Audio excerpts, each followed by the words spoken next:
நெஞ்சுவலியால் அவதிப்படுகிறீர்களா? இதய நோய் சிகிச்சையில் 10ஆம் ஆண்டை நோக்கி Sanjeevani hospital cancer herbal care Thiruvananthapuram. 18,80,000 ரூபாய் கொள்ளையடிக்க திட்டம் போட்டு கொடுத்த நபர் அதே கொள்ளையர்களால் ஏமாற்றப்பட்டு கூட்டாக சிக்கிய சம்பவம் சென்னையில் அரங்கேறியிருக்கிறது.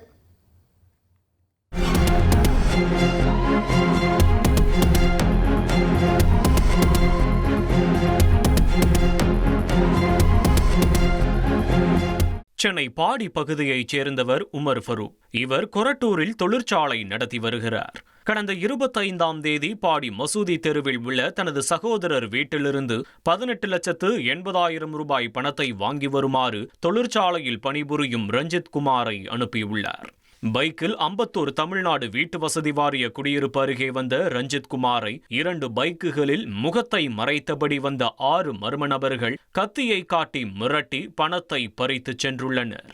இதுகுறித்து தகவல் அறிந்த உமர் ஃபரூக் கொரட்டூர் காவல் நிலையத்தில் புகார் அளித்தார். வழக்கு பதிவு செய்த போலீசார் சம்பவ இடத்தில் இருந்த சிசிடிவி காட்சிகளை கைப்பற்றி ரஞ்சித் குமாரிடம் விசாரணை நடத்தினர். அப்போது ஏற்கனவே தொழிற்சாலையில் பணிபுரிந்த சதீஷ்குமாரிடம் பேசிக் கொண்டிருந்த போதுதான் பணம் கொள்ளையடிக்கப்பட்டதாக ரஞ்சித் குமார் தெரிவித்திருக்கிறார். இதையடுத்து சதீஷ்குமாரை விசாரணை வளையத்திற்குள் கொண்டு வந்த போலீசார் அவரை செங்கல்பட்டு பகுதியில் கைது செய்து விசாரித்தனர். அப்போது பல திடுக்கிடும் தகவல்கள் வெளிவந்தன.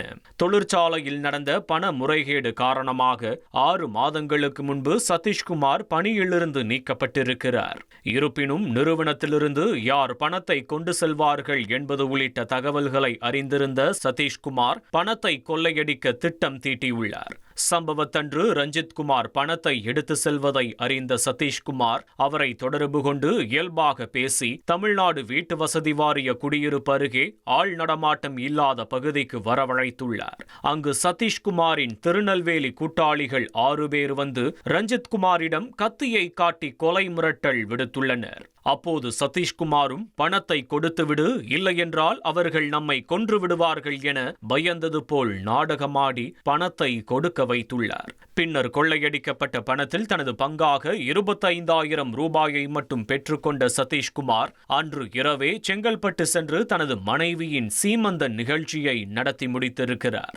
ஆனால் பணத்தை கொள்ளையடிக்க திட்டம் போட்டு கொடுத்த சதீஷ்குமாரின் தொலைபேசி அழைப்பையே ஏற்காமல் 6 பேரும் பணத்தை பங்கிட்டுக் கொண்டு தலைமறைவாகியுள்ளனர்.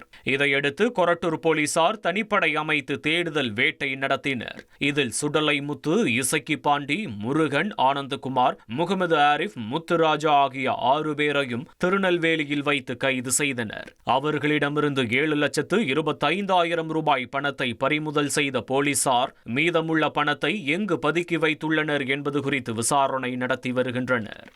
நெஞ்சுவலியால் அவதிப்படுகிறீர்களா? இதய நோய் சிகிச்சையில் 10ஆம் ஆண்டை நோக்கி Sanjeevani hospital cancer herbal care Thiruvananthapuram.